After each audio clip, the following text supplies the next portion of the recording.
Boa tarde, gente. Aqui é o Vitor novamente, certo? Vim aqui agora seguir a maravilhosa apresentação da nossa cara Luana para falar um pouquinho sobre o plexo sacral. Como vocês podem ver, o plexo sacral, na questão de divisão, ele também, que nem o plexo lombar, né? Ele também tem uma divisão anterior, posterior, e isso vai estar diferenciando um pouco a origem de certos nervos e a forma como ele vai estar tendo toda essa dinâmica de interação, certo? Então, vamos começar já. No próximo slide, vocês conseguem ver o primeiro nervo da aula de hoje, certo? É um nervo bem simplesinho, mas bem importante, que é o nervo glúteo superior.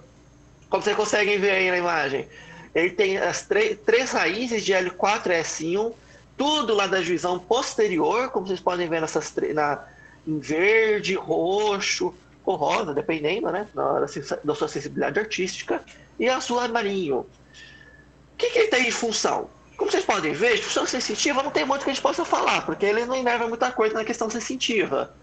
Já na questão motora, ele vai estar inervando alguns músculos muito importantes, que é mencionar o tensor da face látea, o glúteo médio e o glúteo mínimo, que são chamados, esses dois últimos, chamados glúteos menores, né? E por que eles são glúteos menores? Bom, se você me seguir pro próximo slide, você vai ver porque a gente tem o chamado glúteo máximo. Mas o glúteo máximo, ele só vai estar sendo inervado lá pelo glúteo inferior, certo? Que tem também três raízes da divisão posterior, que é de L5 até S2. Então vocês podem ver que esse nervo, apesar de ter três raízes, esse nervo vai estar basicamente funcionando só em um músculo. Mas como vocês vão ver mais para frente, o glúteo máximo é um músculo muito importante, certo? E que ele também vai ter exercendo um fator muito grande na movimentação dessa região de quadril. Pois bem, vamos passar para o próximo slide. A gente vai agora começar essa parte mais sensitiva, né? Com o chamado cutâneo femoral posterior, que ele também tem três raízes, de S1 e S3. E agora é o contrário, ele não vai ter quase nenhuma função motora. Já na parte sensitiva, ele vai estar por si só inervando a chamada face posterior da coxa, certo? Vocês vão perdoar aí, acabei de ter um pequeno erro de digitação aí, coloquei coxa, mas é coxa, tá? E ele vai estar soltando uma série de raminhos chamados nervos clôneos inferiores, que vai estar inervando a região inferior das nossas nádegas. Já no próximo slide, a gente tem um pouquinho dessa divisão. Eu quero que vocês lembrem bastante, gente, que eu tinha abordado com vocês naquela aula de nervos superiores. A gente tem os dois propósitos de divisão, né? E aqui a gente está seguindo a proposta de divisão do cara chamado Forrester, que é por território de inervação. A gente também tem aquela de Garrett, foi lançada depois, que é por dermátomos mais bonitinhos, mais seccionados. Pois bem, aqui vocês conseguem ver que, apesar de estar um pouquinho ruim a imagem, vocês conseguem ver aqui em roxo essa inervação do cutâneo femoral posterior. Vocês conseguem ver mais acima os cúneos inferiores, certo? E mais abaixo o próprio cutâneo femoral posterior. Então, olha que curioso. A parte mais superior que ele vai estar inervando não é do nervo direto, e sim dos seus ramos cúneos. Enquanto que o próprio nervo vai estar inervando uma região mais abaixo.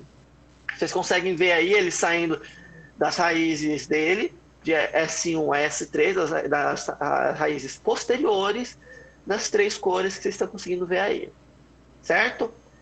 Vamos passar para o próximo nervo. Já é um nervo pudendo, esse já é um nervo misto, né? Ele vai estar fazendo tanto tensão motora quanto sensitiva. E o nervo pudendo, ele é um pouquinho de trapaça. Por quê? O nervo pudendo, ele também vai estar auxiliando muito na questão da inervação da pelve. Entretanto, como a gente não vai estar tratando os músculos da pelve e toda essa parte do assoalho pélvico, fica mais um pouco difícil de estar apresentando ele completamente, certo? Então vocês conseguem ver aqui que funções motoras, ele por si só, ele vai estar levando dois músculos, basicamente, que duas regiões de músculo, né? Primeiro que é o esfíncter externo do ânus, uma função bem autoexplicativa, e os músculos do períneo, do assoalho, né? Vocês conseguem ver então que aqui ele vai estar inervando muito mais músculos de pelve, essa região que a gente não vai estar trabalhando na aula de hoje. Entretanto, ele vai soltar uma série de ramos chamados ramos pelvitrocanterianos. É um nome bem longo, só que vocês forem ver, ele é bem lógico também. Quais músculos eles vão estar inervando? Os chamados músculos do grupo pelvitrocanteriano. São músculos que estão saindo da região de pelve e indo até as regiões trocânteres do fêmur. Quais são eles? Vocês vão ver mais para frente detalhes. É o periforme, os dois obturadores, interno e externo, os dois gêmeos, o superior e o inferior, e o quadrado femoral. Já a região sensitiva, ele vai estar inervando principalmente a região posterior da genitália externa, tanto em homem quanto em mulher. Então, ele vai estar inervando principalmente a região de clitóris e a região do pênis. No próximo slide, eu deixei no próximo slide somente a formação dele, né? Vocês conseguem ver eles saindo da divisão anterior de S1 a S3, certo? E então, como vocês podem ver, aqui eu não coloquei região inervada da região da pele, realmente, a região de inervação sensorial, porque, como eu falei, isso acabou fugindo um pouco, e mesmo dando uma olhada nos nossos livros básicos, eu não consegui uma imagem muito boa para ter aqui de território de inervação. Então, a gente já vai passar para o próximo. O próximo é o equivalente, basicamente, do nosso o nervo radial da aula de membro superior. É o nervo esquiático. O nervo esquiático vai fazer tudo. Vocês vão ver mais para frente, ele tem uma parte bem completa de inervação do membro superior, certo? E, curioso, apesar de ter falado isso, vocês podem ver aqui que ele tem raízes lá de L4 até S3, então ele vai estar pegando quase todo o plexo lumbosacral. Mas como vocês podem ver, eu coloquei aqui com funções motores sensitivas nenhuma. Por que eu coloquei isso? Ele é grosso assim, não tem nada? Não. É que, na verdade, o nervo esquiático, por si só, ele é uma junção dos nervos tibial e o nervo fibular comum. Os dois saem juntos na forma do nervo esquiático, só que quando eles estão no formato de nervo esquiático, até eles se dividirem, ele não está soltando nenhum raminho de grande importância. Então, por isso que eu coloquei como nenhuma. Eles só vão ter uma função bem grande quando eles estiverem se separando em tibial e fibular comum. Então, vocês conseguem ver aqui que ele é bem grosso, ele é bem... Na verdade, é o nervo mais grosso do nosso corpo, certo? E para quem aqui vai, principalmente o pessoal da enfermagem, quando for fazer a injeção, você tem que tomar muito cuidado para você não estar perfurando esse nervo. Vocês vão depois aprender que tem toda uma técnica de colocar os dedos em formato de V para estar administrando injeções intramusculares na região de glúteo, intramuscular, para impedir de você acertando esses nervos. Então, como vocês podem ver, é uma coisa bem complexa. Então, vamos já passar para o primeiro, o primeiro que eu vou estar abordando com vocês é o nervo tibial. De onde vem o nervo tibial? Do nervo esquiático, que eu já apontei anteriormente. Quais são as funções dele? Bom, aí a gente chega numa coisa bem complexa. Por quê? O nervo tibial em si, ele vai estar soltando uma série de nervos, uma série de ramos, planos, músculos na região posterior de perna. Então, vocês podem ver mencionados o semitendíneo, o semimembranáceo, parte do bíceps femoral e o adutor magno. Aí, mais para frente, ele vai estar soltando mais dois ramos. O primeiro é o nervo sural medial e depois, por último, os plantares medial e lateral. Os nervos plantares medial e lateral, eles vão estar inervando toda a musculatura flexora plantar, que se encontra na região de panturrilha. Então, vocês vão ver mais para frente, a região de panturrilha tem toda a região flexora plantar e vários músculos plantares do pé direto. Então, vocês conseguem até ver que aqui nessa imagem da direita, que quando ele chega, né, ele vai soltar o plantar medial e o plantar lateral, e eles vão estar levando praticamente uma grande parte da musculatura do pé, certinho? De parte sensitiva, os plantares medial e lateral vão estar nervando também uma parte. Eles vão estar soltando alguns ramos para as regiões intermediárias de panturrilha, inferior de panturrilha e a margem lateral do pé. E eles vão estar soltando também o sural medial, que o sural medial per si, ele não vai estar inervando muita coisa. Tanto que eu até vou esperar falar o fibular comum para estar falando do sural medial. Por quê? O sural medial ele vai estar soltando com um ramo contribuinte do fibular, certo? Mais para frente, para formar o chamado nervo sural, e o nervo sural, sim, vai estar inervando bastante região de perna. Então, olha como vocês podem ver, é curioso.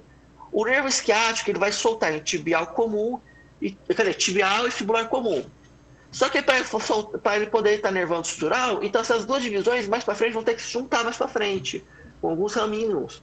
Então, para formar o nervo sutural, então está nervando realmente essa região.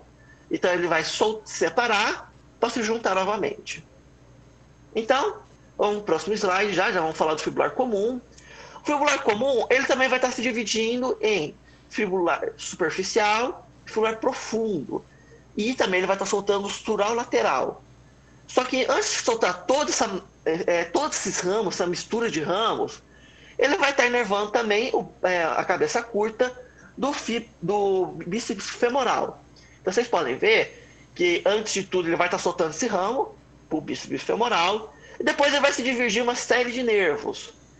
Então o primeiro deles é o fibular superficial.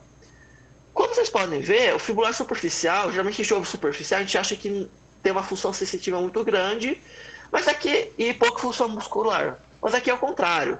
O fibular superficial, per si, ele vai estar inervando principalmente os músculos fibulares longo e curto, certo? E quando ele vai soltar mais para frente os cutâneos dorsal, medial e intermédio, e como vocês podem ver, ele não aí nesses cutâneos ele não vai estar inervando nenhum músculo. Só que quando a gente for ver a função sensitiva, o fibular superficial, per si, ele não vai estar inervando nada. Basicamente na região sensitiva de pele. Só que através dos nervos cutâneos dorsais, medial e intermédio, ele vai estar inervando, primeiro, a região do o terço distal da face anterior da perna e a região de dorso do pé. Certinho? Então vocês podem ver que ele vai ter os nervos cutâneos dorsal, medial e intermédio, eles vão ter uma região bem importante na inervação sensitiva de pé. Outro que ele vai soltar é o cutâneo sural lateral. Esse sim tem nenhuma função motora, só que ele vai estar indo para a região lateral de panturrilha, né? A boa e velha batata da perna, vai estar inervando essa região lateral dela. Por último, ele vai estar soltando o fibular profundo, certo? Que esse fibular profundo, ele vai estar entre os músculos flexores dorsais e extensores dos dedos, certo? Então ele vai para essa região de pé direto. E, curioso, ele tem uma região muito específica, sensitiva, que é no chamado primeiro espaço interdigital. Então, entre o primeiro e o segundo dedo do pé, ele vai estar inervando naquela região da pele. Então é uma coisa bem, bem pontual, mas é importante falar. No próximo slide, então a gente vai falar um pouco mais com calma essa inervação, né, sensorial dele. Então vocês conseguem ver aí o nervo sural, em azul, inervando toda essa região posterior de panturrilha, parte de pé, né?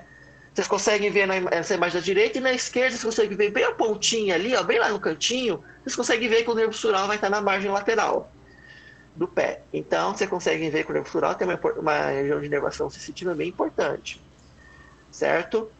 E a gente consegue ver aqui em verde a região do fibular comum. Primeiro, ele soltando a região do cutâneo sural lateral. Então, vocês conseguem ver na imagem da esquerda, primeiro, toda essa região direita da perna, toda a região lateral da perna, né, anterior, e a região posterior na imagem da esquerda. Vocês conseguem ver que tem toda essa parte. Depois ele vai estar através dos cutâneos dorsais medial e intermédio, e aí vocês conseguem ver lá a imagem da direita, né, esses dois nervos, e vocês conseguem ver que eles estão basicamente se entrelaçando, então eles vão ter, a região de inervação vai ter, dessa região do dorsal do pé, vai ter uma mistura desses dois, e ali nos cantinhos, separadinho, isolado do resto do mundo, tem um fibular profundo com inervando esse primeiro espaço interdigital. Certinho? Bom, no próximo slide, vocês têm uma imagem um pouquinho poluída, certo? Mas é uma imagem de revisão, uma imagem bem completa que a gente achou. Que vocês desejarem revisar toda essa região de plexo lombosacral e coxígeo, vocês conseguem revisar a partir daí. De onde saem todos os nervos, o trajeto inicial deles. E aí eu deixo essa imagem mais para revisão. Certinho, gente? Agora eu deixo vocês com o Lucas, desejo a todos uma boa tarde. Muito obrigado.